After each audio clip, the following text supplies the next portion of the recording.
Los japoneses celebran ritos y ceremonias muy distintos a los de las demás naciones. Las cosas que hacen nos resultan inconcebibles, y muy bien podría decirse que Japón es un mundo inverso a Europa. Para los primeros occidentales que viajaron a Japón, era un universo misterioso. Se trataba de la fabulosa isla de Zipango, de la que Marco Polo tan solo había oído hablar, de las riquísimas tierras en cuya busca había zarpado Colón.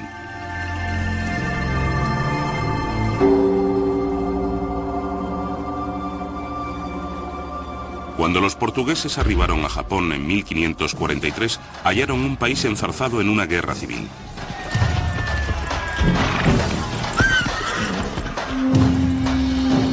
De aquel caos emergería un samurái. Fundaría un régimen tan pujante que perviviría durante más de 250 años.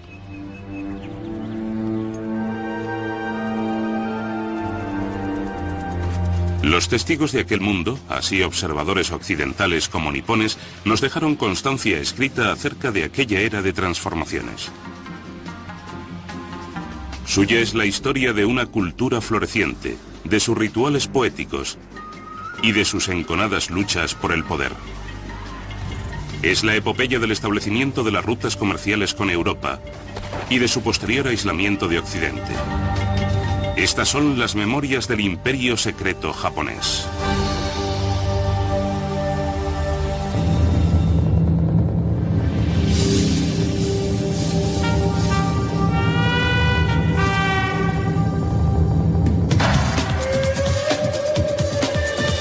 Japón. Memorias de un imperio secreto.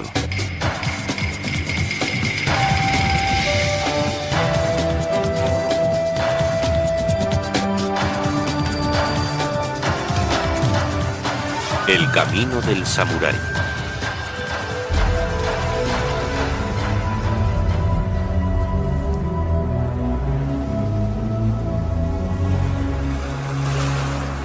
El 25º día del 8º mes del año del agua y la liebre, en la costa occidental apareció un gran barco. Nadie sabía de dónde procedía. Como más adelante relataría un monje budista, los vigías samuráis partieron inmediatamente a alertar a su amo. Había extranjeros a bordo de aquellas naves insólitas para los japoneses. El señor feudal de la región, el daimyo, convocó a los forasteros, los primeros europeos que desembarcaban en las costas niponas. Corría el año 1543.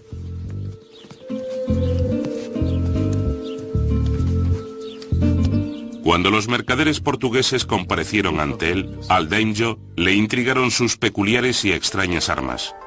A los japoneses siempre les habían gustado las novedades, estar a la última, por así decirlo. De modo que los europeos suscitaron mucho interés. Al ver cómo los lusos derribaban un pato, el daimyo adquirió 2 armas y encargó a su espadero que le hiciese unas réplicas. A continuación solicitó que le enseñasen a disparar. Aquellos pioneros europeos, sus armas y su religión acabarían acarreando unas consecuencias imprevisibles.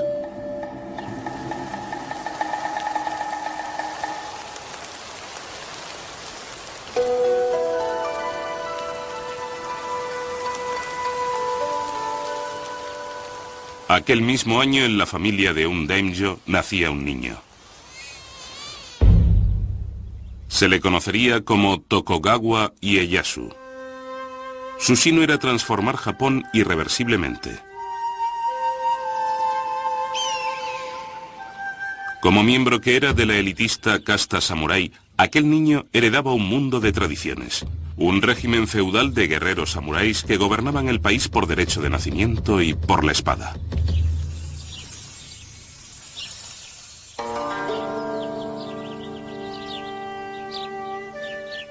Al ser el hijo de un señor daimyo, Ieyasu pronto tendría que cambiar los juegos infantiles por los asuntos de la guerra.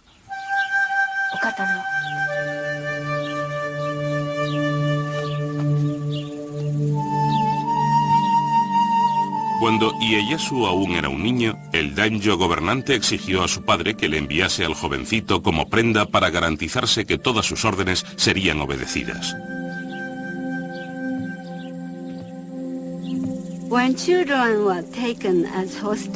Que los niños fuesen rehenes no significaba que fuesen prisioneros.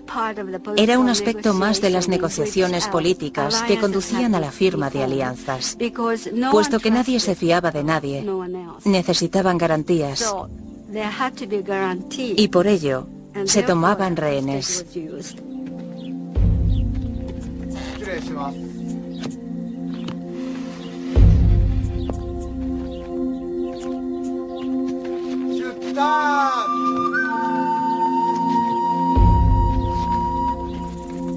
Como rehén, el joven samurái viajó de modo acorde con su rango de daimyo.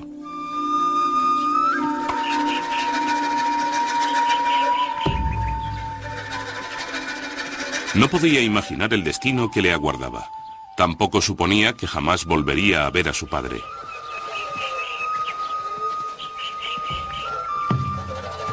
Se crió en cautividad. Su vida era prisionera de los vaivenes de la guerra civil.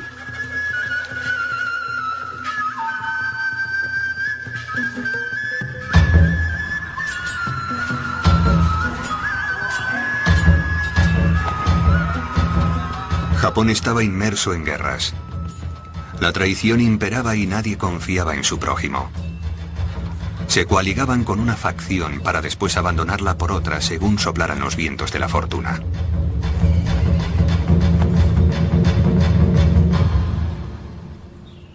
João Rodrigues, un espectador de tan azarosos tiempos, fue uno de los primeros portugueses que desembarcaron en tierras niponas.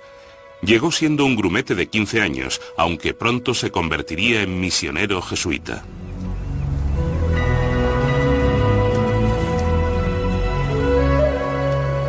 Cuando los marinos mercantes portugueses surcaban los océanos en busca de nuevos puertos donde comerciar, los misioneros jesuitas los acompañaban, en pos de almas que redimir.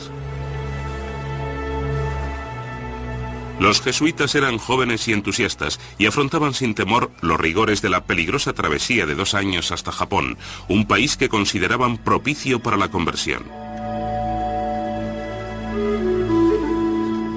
Remitían a sus lugares de origen fascinantes relaciones acerca de un mundo insólito.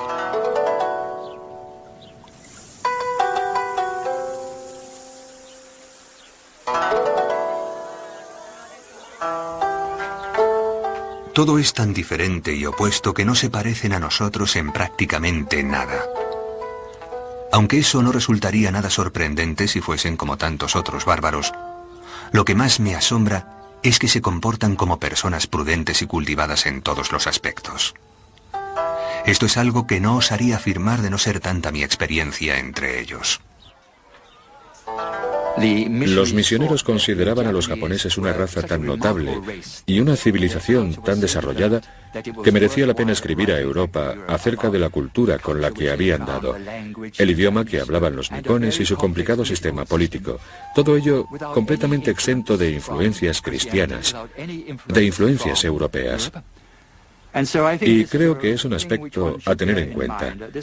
Era la primera vez que los europeos trataban con asiáticos en pie de igualdad, y no como conquistadores y conquistados. Su forma de escribir es muy diferente de la nuestra, puesto que escriben desde la parte de arriba de la página hacia abajo.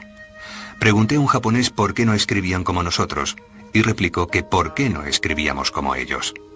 Me explicó que, dado que la cabeza del hombre está arriba y los pies abajo, el hombre debe escribir también de arriba a abajo. Al cabo de una estancia de más de 30 años en Japón, João Rodrigues acabó hablando un japonés tan fluido que se le conocía como el intérprete.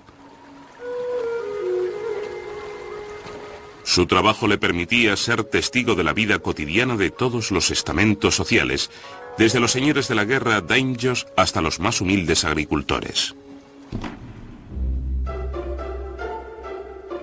Todo género de personas, nobles o plebeyas, usan el abanico por todo el reino. Quienes tienen algún asunto entre manos o desean recordar algo, lo anotan en sus abanicos. Llevan siempre estos abanicos en sus manos. Los abren, los consultan y los cierran. Nadie sale a la calle sin él.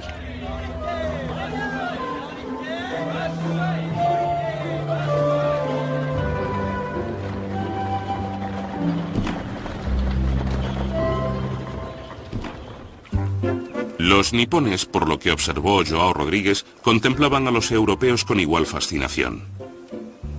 Se maravillaban enormemente de nuestras grandes y largas narices, de nuestras espesas barbas y de los cabellos rojos y rubios, y consideraban tales cosas otros tantos defectos.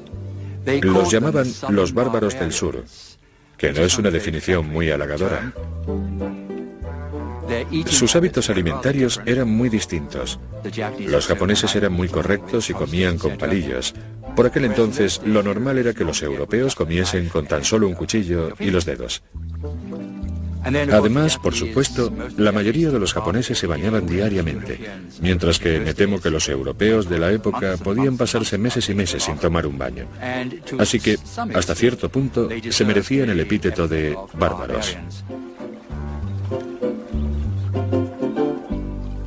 No obstante su reputación, los jesuitas estaban decididos a permanecer en Japón. Nuestro único afán era predicar y proclamar la ley del Creador. Aunque hubiese un solo japonés cristiano en todo el país, cualquier misionero se pasaría aquí toda su vida, por el bien de esa persona. Aquellos hombres eran muy celosos, y las condiciones eran bastante favorables para la conversión al cristianismo. En épocas de matanzas, revueltas, luchas, batallas, gran número de muertes, obviamente la gente tiende a pensar en la otra vida. En poco más de 50 años, aquellos misioneros fundaron más de 200 iglesias católicas, principalmente en el Japón meridional, y convirtieron a 250.000 de nipones.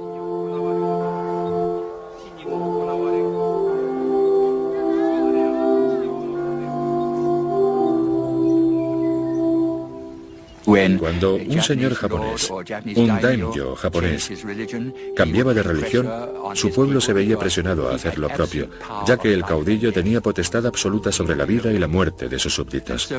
Por lo tanto, en un periodo de tiempo relativamente breve se produjo una conversión a gran escala.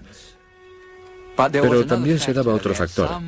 Cuando algunos daimyos abrazaban el cristianismo, en el fondo lo hacían por motivos económicos, ya que allá donde fueran los misioneros, los mercaderes portugueses los acompañaban. Y los comerciantes portugueses ofrecían a los japoneses un comercio muy lucrativo.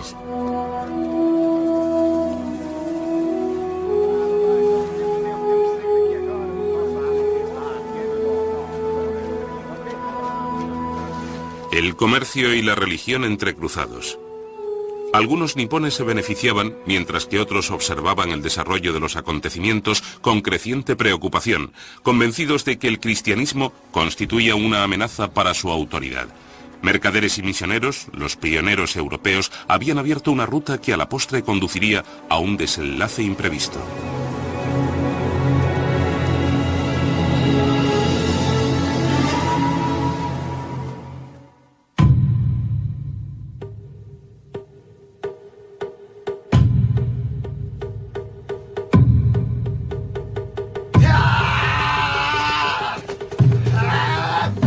Resistir los rigores de una instrucción interminable. Encarar el peligro sin perder la cabeza. Enfrentarse a la muerte con toda naturalidad. Es el arte del kendo, la vía de la espada.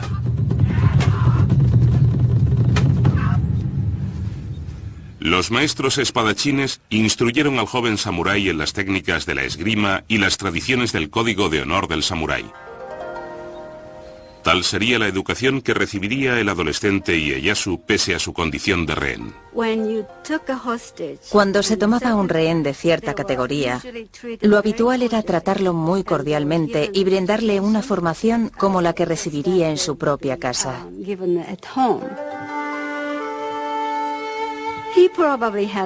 Probablemente tuvo una educación muy estoica y espartana, orientada a los conocimientos militares, las artes marciales y los clásicos chinos y japoneses. Según se dice, la vida de Ieyasu se caracterizó por la paciencia y la templanza.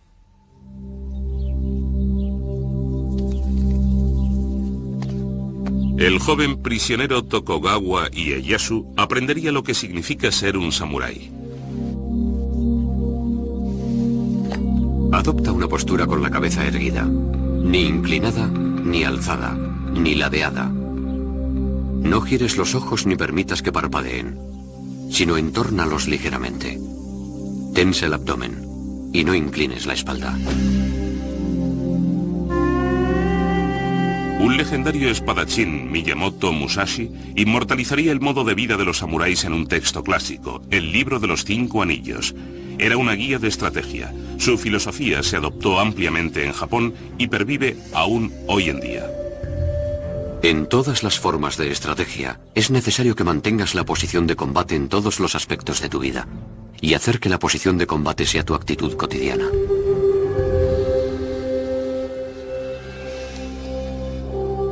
A los 15 años, Ieyasu alcanzó la edad adulta, obteniendo el derecho a ceñir las 2 espadas del samurái.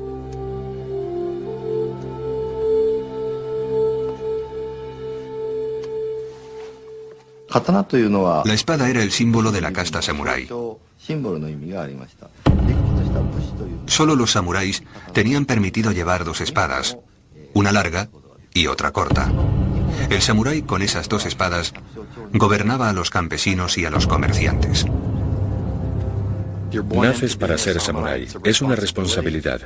Entre las responsabilidades del samurái se contaba llevar siempre encima la espada para impartir justicia. Si alguien no te trataba como es debido, tu deber era matarlo. Aún así, ningún samurái salía sin espada. Y si lo sorprendían sin ella, podían sancionarlos por no cumplir con su deber. Aunque la casta samurái comprendía menos del 10% de la población, su presencia destacaba enormemente, hasta el punto de que los misioneros, en sus escritos, consideraban a los samuráis representativos de toda la sociedad nipona. Van armados con una espada y una daga tanto en casa como fuera, y las guardan bajo la almohada mientras duermen. En toda mi vida había conocido gentes tan dependientes de sus armas. Son muy belicosos y siempre están enzarzados en guerras. De tal modo que el hombre más capaz llega a ser su más poderoso señor. Respetar y defender este ideal no era privativo de los hombres. Las mujeres samuráis también se adiestraban a fin de proteger a su familia. Para las esposas e hijas de los samuráis, lo más importante era no olvidar jamás el honor y el orgullo que suponía ser la mujer o la hija de un samurái. Estaban preparadas para suicidarse en caso de necesidad, para no padecer la vergüenza de ser deshonradas por sus enemigos.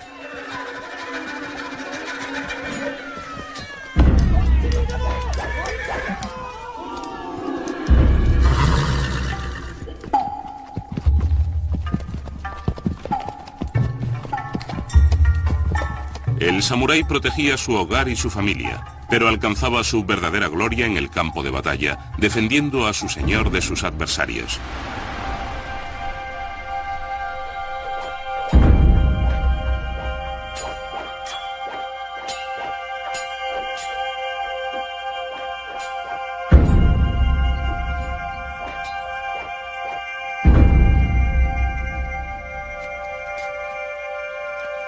El samurái se vestía esmeradamente para el combate. Las telas finamente bordadas y el cuero daban sensación de elegancia, de fragilidad incluso. Oculta quedaba la coraza de láminas de acero entretejidas. Al igual que su armadura, la refinada apariencia del guerrero encubría su impenetrable fuero interno. Esta ética preservada en los escritos de los samuráis preparaba al combatiente para encarar la vida y la muerte honorablemente.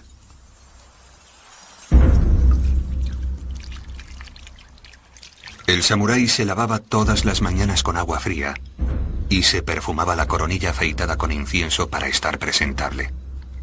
Estaba listo para morir luchando en cualquier momento.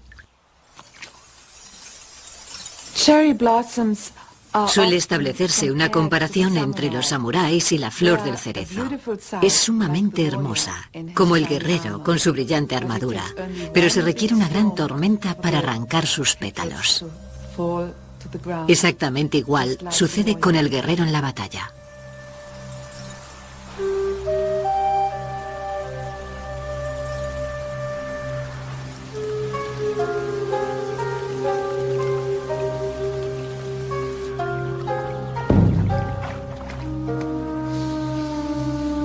Para el samurái, tan importante como saber cómo matar, era saber cómo y cuándo morir.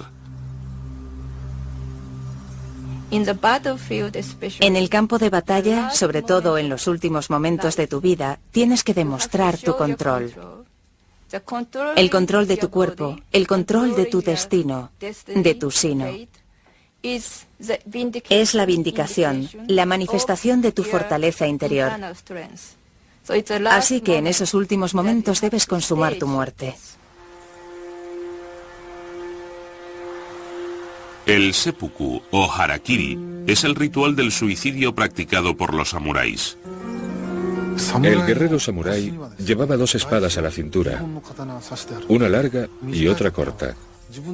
La espada corta servía para abrirse el vientre de un tajo. ¿Por qué iba un samurái a abrirse el abdomen? Pues los japoneses, sobre todo los samuráis, creían que el corazón estaba en el vientre. Pensaban que la pureza o la impureza de su corazón se revelaría al destriparse a sí mismos.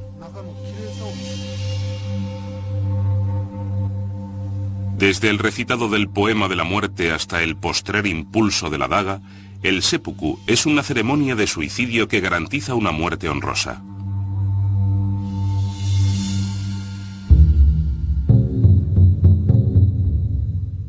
João Rodrigues escribió acerca de un hombre que llevó a cabo el rito del seppuku. El samurái, vestido con el acostumbrado kimono blanco, solemnemente y con gran dignidad subió a una tarima.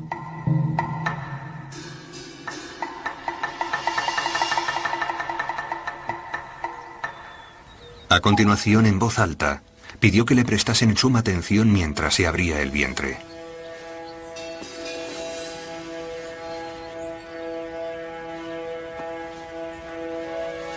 Se sentó, redactó su testamento lenta y calmadamente, pidiendo a su señor que cuidase de su hijo y de su familia, ya que él iba a morir para responder por su honor.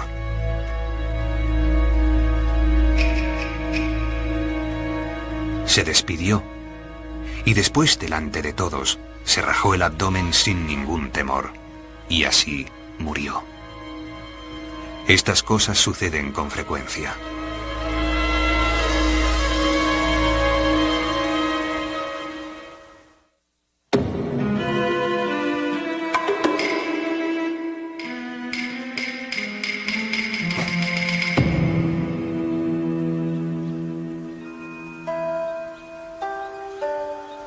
En todo hay que actuar con oportunidad. La oportunidad de la estrategia no puede dominarse sin una gran cantidad de práctica. El guerrero debe obrar oportunamente en todo momento de su vida, en su auge y en su declive, en su armonía y en su discordia. Tales son los eternos principios que encauzan la vida del guerrero samurái. La paciencia de Tokugawa Ieyasu a la hora de maquinar una táctica llegó a convertirse en su arma más poderosa. Ya tenía 18 años, estaba casado y tenía 2 hijos. Sin embargo, continuaba siendo rehén del daimyo gobernante.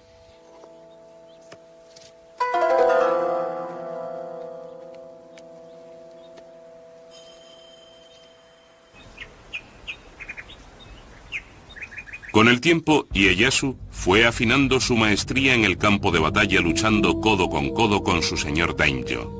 Cuando su amo murió en combate, Ieyasu recuperó por fin la libertad de decidir sobre su propio destino. En un momento dado, Ieyasu se vio en la situación de tomar la decisión de quedarse o no con la familia que lo había tenido retenido. Pero en ningún momento olvidó su ambición de regresar a la fortaleza de donde procedía, de recobrar los dominios de sus antepasados, ampliarlos. y regresar con sus deudos, que lo aguardaban lealmente.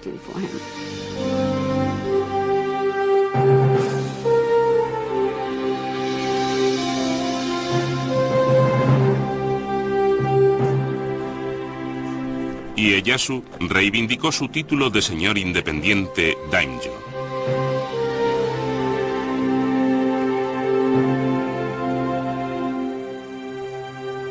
Regresó al feudo familiar. Ahora podía luchar por su propia causa, por su pueblo. Combatí a mis enemigos solamente para vengarme de los adversarios de mi padre. Porque estaba convencido de la rectitud de mi intención de socorrer a mi pueblo y pacificar el país. Los años de cautiverio habían exacerbado su disciplina. Siguiendo fielmente sus enseñanzas de samurái, tramó escrupulosamente su estrategia. En un lance crucial, Ieyasu se coaligó con el hombre que había matado a su señor daimyo, Oda Nobunaga.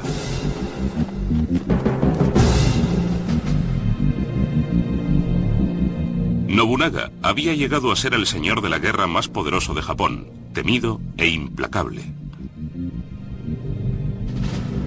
El jesuita João Rodríguez documentó la campaña militar emprendida por Nobunaga a fin de unificar Japón. Nobunaga fue el primero que comenzó a abrirse paso por el espeso bosque de las guerras y las discordias de Japón. Sometió a medio país, y el terror que inspiraba convenció a la otra mitad para obedecerlo en todo.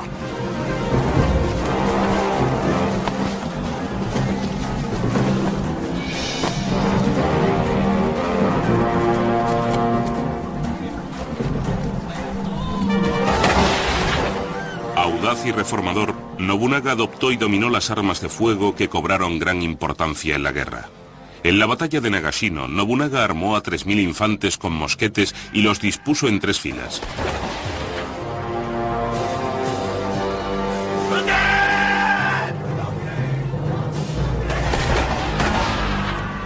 Cuando atacaron los 10.000 soldados enemigos, los mosqueteros de Nobunaga abrieron fuego sucesivamente, diezmando así al ejército rival.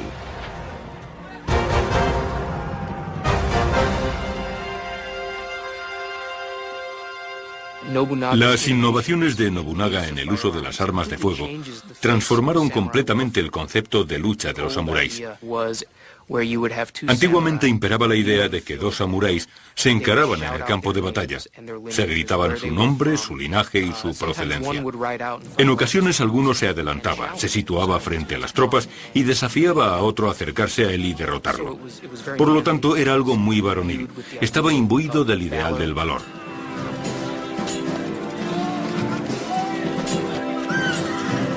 Ahora había tropas de samuráis anónimos disparando a otras tropas de samuráis anónimos.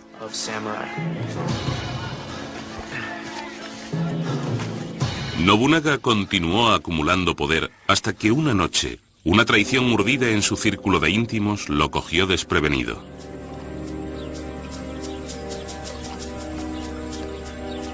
Un misionero andaba cerca.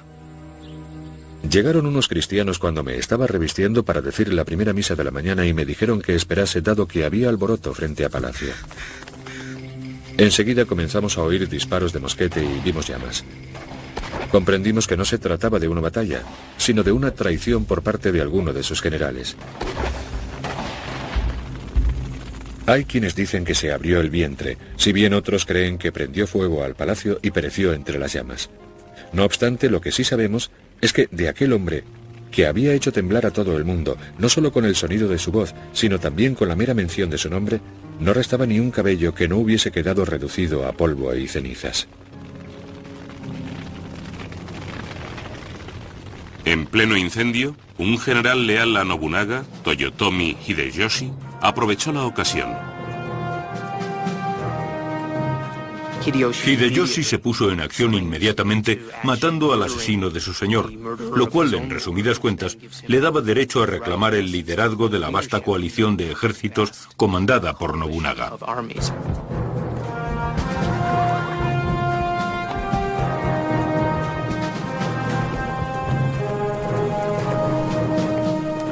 Ieyasu observaba a distancia. ¿Se plegaría a someterse a la autoridad de Hideyoshi? ¿O había llegado el momento de luchar por el poder?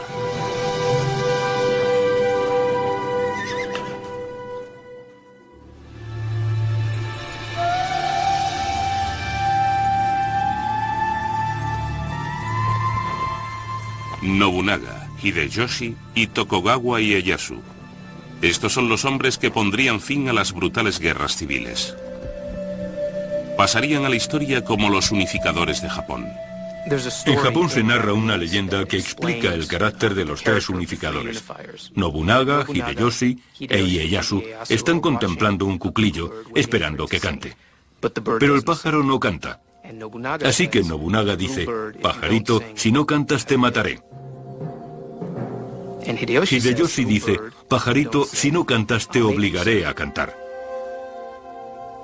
E Ieyasu dice: pajarito, si no cantas, esperaré a que cantes. Y Ieyasu es un estratega con paciencia que aguarda a que las circunstancias lo favorezcan y entonces actúa. Tras la muerte de Nobunaga, Ieyasu y Hideyoshi se enzarzaron en un acompasado juego de estrategia, tratando cada uno a su estilo de proceder con mayor astucia que su oponente. Como líder militar, Ieyasu era un hombre valeroso que jamás había titubeado en batalla. Sin embargo, aunque era valiente, también era cauto. Una anécdota famosa. Ieyasu tenía fama de ser un jinete excelente. Un día, él y sus huestes tuvieron que cruzar un puente muy estrecho sobre un río turbulento.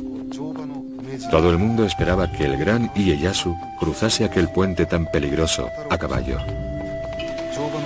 Para la sorpresa de sus hombres, Ieyasu desmontó. Tomó el caballo por las riendas y lo condujo cuidadosamente a la otra orilla del río. Hasta ese punto era precavido. Creo que esta cautela contribuyó a sus victorias en el campo de batalla. Mientras que Ieyasu era comedido y un estratega escrupuloso, Hideyoshi actuaba rápida y decididamente. Hideyoshi era de extracción plebeya. Hijo de un humilde soldado de infantería, se ganó a pulso el ascenso en el escalafón militar. Hideyoshi se labró un prestigio de general esclarecido, una visión grandiosa de su persona que él mismo compartía. Cuando mi madre me alumbró, recibió un presagio milagroso. La noche en que nací, la luz del sol iluminó la habitación de repente, transformando la noche en día. Le vaticinaron que el niño en cuyo nacimiento se habían manifestado tales prodigios estaba destinado a ser un hombre capaz de logros inusitados. La profecía se ha cumplido conmigo. Poco después de que Hideyoshi se alzase con el poder, Ieyasu lo retó. Pero Ieyasu pronto comprendió que le resultaría más rentable ser aliado de Hideyoshi que su adversario.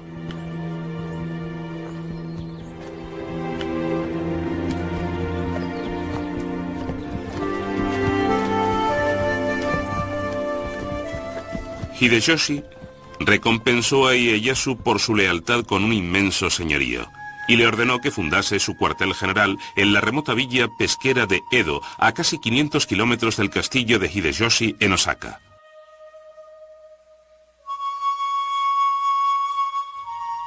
Habría quienes considerarían aquel obsequio un insulto, pero en Edo, el pueblo que andando el tiempo se convertiría en Tokio, Ieyasu encomendó a sus tropas la construcción de una inmensa fortaleza de 5 plantas.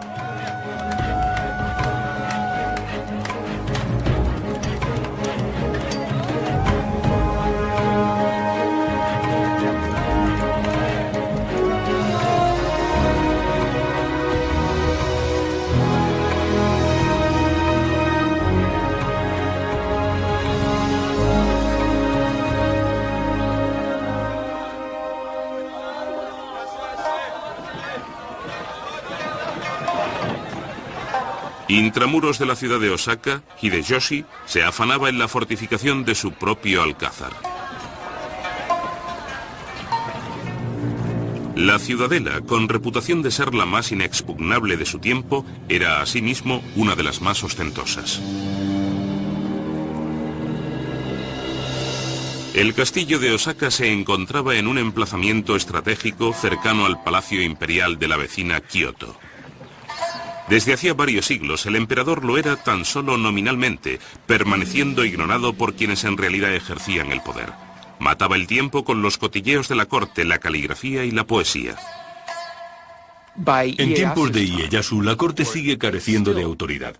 No obstante, solo ella tiene potestad para nombrar al shogun, de modo que, en última instancia, y en un sentido fundamentalmente simbólico, la corte aún ejerce un arbitrio.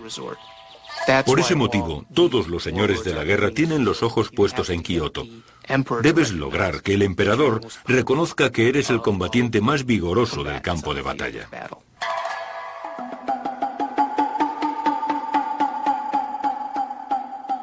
Hideyoshi se ganó los favores del emperador invitándolo a funciones de teatro no y a actuaciones musicales. Sin embargo, el emperador no honraría a aquel guerrero de origen plebeyo con el título de shogun. Ieyasu jamás había renunciado a su ambición de poder. Ofreció al emperador algo más que invitaciones. Concertó el matrimonio de una de sus nietas con el hijo del emperador. Todos los señores feudales japoneses se servían de sus familias para cimentar alianzas. Casabas a tus hijas o a tus hijos. Lo que hizo Ieyasu en particular fue tener un gran número de hijos a los que utilizar para sus fines. Podía aprovecharlos para sustentar su naciente gobierno. Les otorgaba la condición de caudillos militares independientes para luego recurrir a su ayuda. Por contra, el rival de Ieyasu, Hideyoshi, no logró tener descendencia masculina. Finalmente recurrió a la adopción de un sobrino y lo nombró su sucesor. Más adelante, a la edad de 60 años, Hideyoshi tuvo por fin un hijo varón. Lo llamó Hideyori y era la niña de sus ojos. Los pensamientos de Hideyoshi se centraron en la salvaguardia y la supervivencia de su hijo pequeño. No consigo describir el tedio infinito que supone velar por una casa vacía cuando Hideyori no está aquí conmigo. He dado órdenes estrictas de que todos estén alerta contra los incendios. Cada noche, la guardia hace la ronda por las habitaciones 2 o 3 veces. Ahora, con Hideyoshi obsesionado con su propio hijo, su hijo adoptivo ya adulto corría peligro. Está claro que hacia el final de su vida los actos de Hideyoshi son cada vez más erráticos. Se volvió progresivamente más cruel, si no sádico. Y cuando por fin, en sus últimos años, tuvo un hijo varón, ordenó a aquel hombre adulto que había sido su heredero que se suicidase. Después, Hideyoshi mandó matar a toda la familia de su hijo adoptivo. Un misionero relató: los condujeron en carros por las calles a la vista de todo el mundo. 31 señoritas y damas, además de los 2 hijos y la hija de su hijo adoptivo, el mayor de los cuales no contaba más de 5 años. Sus cadáveres se arrojaron a un pozo sobre el que se erigió una capilla y se colocó una lápida con esta inscripción: la tumba de los traidores.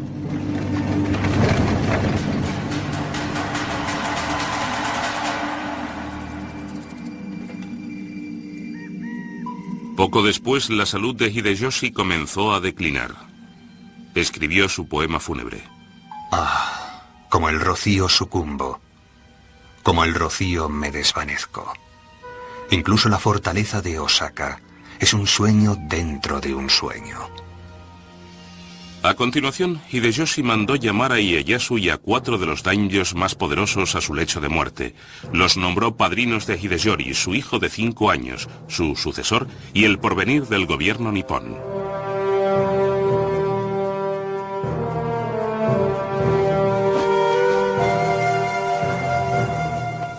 Ieyasu juró proteger al niño aun a costa de su propia vida, una promesa que pronto se tornaría difícil de cumplir.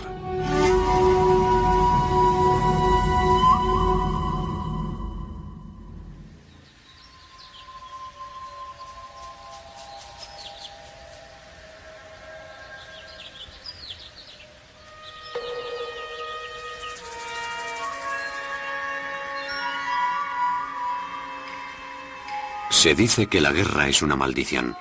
Se recurre a ella solo cuando es inevitable. Sin embargo, en tiempos de paz no se debe olvidar la posibilidad de levantamientos. Ieyasu estaba en guardia. Los daimyos, temerosos de su creciente poderío, comenzaron a conspirar contra él. Los dominios de Ieyasu ya se extendían por la mayor parte de Japón. Estaba dispuesto a conservar sus posesiones y a ampliar la base de su poder.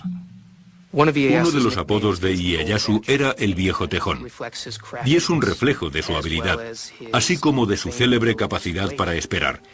Y aguarda hasta que muere Hideyoshi, hasta que su poder es claramente preponderante, y entonces da el paso decisivo para convertirse en el supremo caudillo militar de Japón. Ieyasu movilizó sus huestes. Envió una división al castillo de Ogaki, donde se congregaban sus enemigos. Cuando comenzó la batalla, las mujeres y los niños corrieron a resguardarse. Ieyasu envió un gran ejército para sitiar el castillo. Y lucharon día y noche. Más adelante, una de las jóvenes que había en la fortaleza narraría a su familia la terrorífica experiencia. Las madres, concubinas e hijas permanecieron en la torre fabricando municiones. Cundía el pánico. Una bala alcanzó a mi hermano menor, matándolo instantáneamente. Fue una visión muy cruel, desde luego que lo fue. Creíamos que íbamos a morir. Lo único que nos quedaba era el miedo y el horror. Al final del combate, las cabezas de los guerreros vencidos se llevaron al castillo, a fin de disponerlas para su presentación ritual ante el vencedor. Se creía que, aun después de muertos, los samuráis debían considerarse unos oponentes dignos de respeto. Los habitantes del castillo lavaron las cabezas y aplicaron cosméticos a los rostros de los cadáveres, ya que así se demostraba que el muerto era un personaje importante. Se trata de una muestra, una pequeña muestra de las cosas que hacían, algo que resulta inconcebible para la gente de hoy, para las mujeres de hoy. Las cabezas de los decapitados se trajeron a la torre. Las cabezas no nos daban ningún miedo y dormíamos rodeados por el hedor de aquellas cabezas sanguinolentas.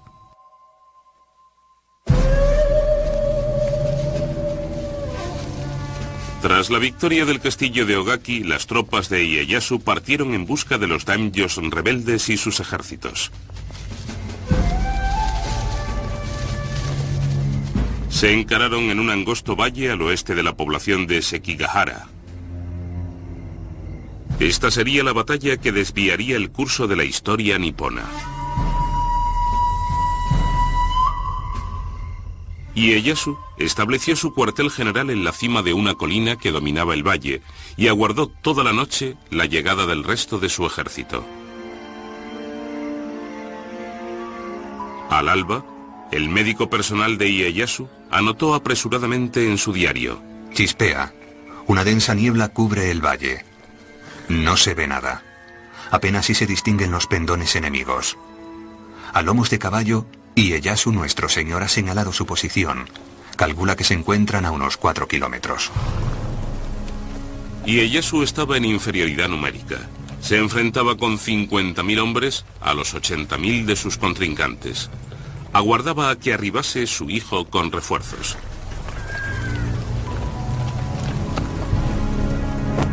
Sin embargo, a las 8 de la mañana la niebla se levantó repentinamente y ambos ejércitos rivales se encontraron frente a frente. Ieyasu no podía esperar más. Reagrupó sus huestes y, según se dice, les ordenó cargar con su célebre grito de guerra. Solo hay dos maneras de regresar del campo de batalla: con la cabeza de un enemigo o sin la tuya.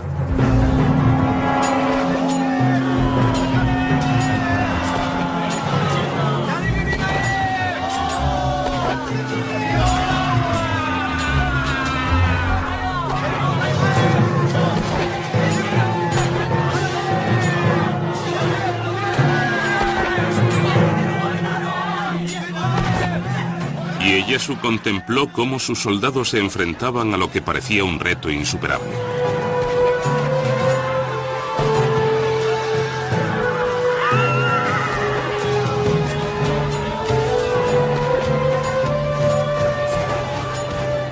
Inopinadamente cambiaron las tornas. Varios daimyos enemigos y sus ejércitos, convencidos de que Ieyasu acabaría venciendo, hicieron defección y se sumaron a las fuerzas de Ieyasu. Hacia las 2 de la tarde, la mesnada de Ieyasu había derrotado a las legiones insurgentes. La victoria de Tokugawa en Sekigahara puso fin a las guerras civiles y marcó el inicio de una nueva era. Ahí reside la importancia de la batalla de Sekigahara. En reconocimiento del poderío de Ieyasu, el emperador lo recompensó con el título de Shogun, el generalísimo que somete a los bárbaros. Ahora, Tokugawa Ieyasu disfrutaba de autoridad para dirigir todos los asuntos militares nipones. Aunque gobernó sin oposición, siempre estaba omnipresente como un espectro Hideyori, el hijo de Hideyoshi, criándose en el castillo de Osaka. Ieyasu había jurado proteger a aquel niño con su vida, el niño que algún día reclamaría todo cuanto Ieyasu había ganado.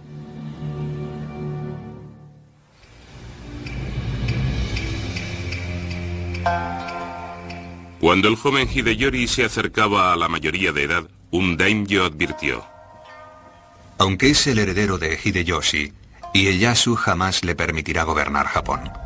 Tarde o temprano, algún personaje ambicioso promoverá una revuelta en su nombre. Y aunque Hideyori no esté al corriente de nada, será culpado y se le obligará a suicidarse para la consternación del espíritu de Hideyoshi. La dinastía Tokugawa carecía del derecho divino para gobernar Japón. Dirigieron el país por ser los más poderosos, por ser los más ricos, por tener los mayores ejércitos, pero les faltaba el derecho divino. Y había muchos daimyos muy poderosos, especialmente en el oeste, los daimyos cristianos. Por lo tanto, de existir algún movimiento filosófico o político capaz de aunar a todos aquellos daimyos en una coalición contra el clan Tokugawa, resultarían muy peligrosos. Tokugawa no toleraba disensión alguna. Expulsó a muchos de los misioneros extranjeros, Joao Rodríguez entre ellos.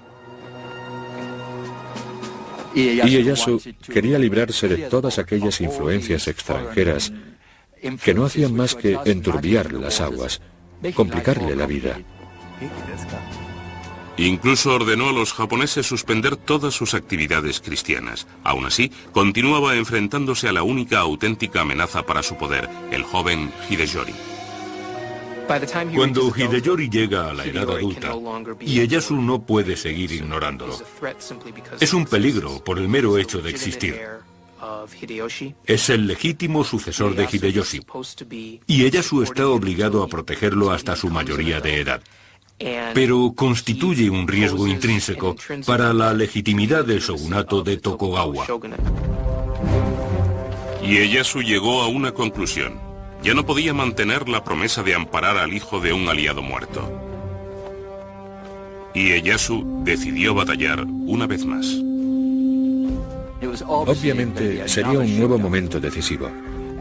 Los numerosísimos samuráis que se contaban por millares eran unos guerreros duros de pelar. Aún guardaban fidelidad a la familia de Hideyoshi. Y por supuesto eran leales a su hijo.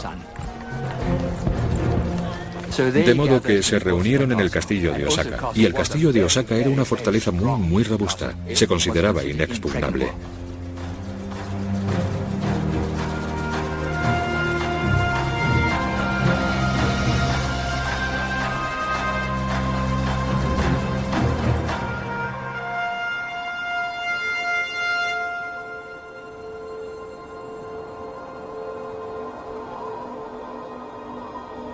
En el invierno de 1614, Ieyasu acusó a Hideyori de sedición y ordenó a sus huestes atacar el alcázar de Osaka.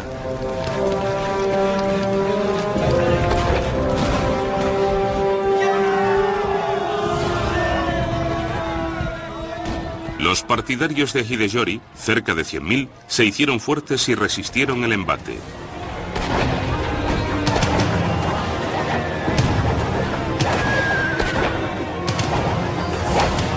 Ieyasu se vengó con una retorcida estratagema.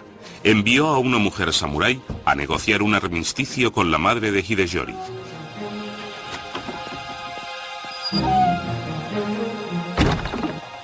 Ieyasu le ofreció un refugio seguro para la guarnición de Hideyori a cambio de que renunciase a ulteriores rebeliones contra su gobierno. A fin de dejar patentes sus intenciones, Ieyasu firmó su misiva con sangre. La madre de Hideyori convenció a su hijo para que aceptase la oferta. La treta de Ieyasu había surtido efecto. En cuanto cesó la lucha, Ieyasu comenzó a cegar los fosos del castillo de Osaka, aquellos profundos fosos, y las gentes del castillo de Osaka protestaron mucho. Aquella medida no constaba en el pacto, pero no importaba. Rellenaron los fosos, y en cuanto estuvieron tapados, las tropas de Ieyasu irrumpieron en la fortaleza y perpetraron una matanza atroz.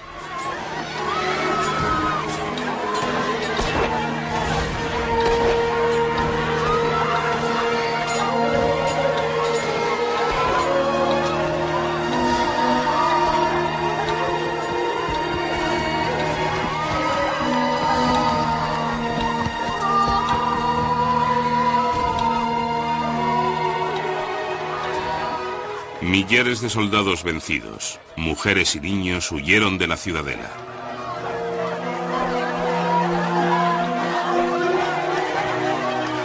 Un mercader europeo tomó nota del episodio en su diario. Hoy hemos tenido noticias de que Ieyasu ha tomado la fortaleza de Osaka y ha desbaratado el ejército de Hideyori. Dicen que el asedio de la Alcazaba ha costado unas 100.000 vidas y que no se ha encontrado un solo cadáver que conservase la cabeza. Todos habían sido decapitados. Los soldados de Ieyasu incendiaron el castillo.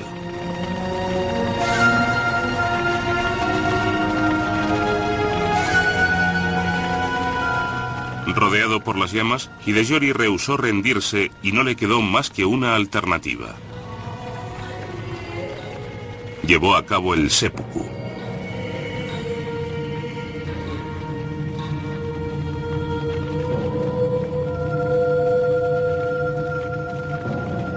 Había un gran problema para matar a Hideyori, y era que Ieyasu estaba obligado a protegerlo. Fue una estrategia muy realista y cruel, pero él quería fundar una dinastía que perdurase a lo largo de los siglos. Hay razones para creer que Ieyasu lamentó sinceramente el haber causado la muerte del hijo de su antiguo señor. Se dice que Ieyasu expió su culpa copiando 10.000 veces el nombre de Buda en rollos de pergamino.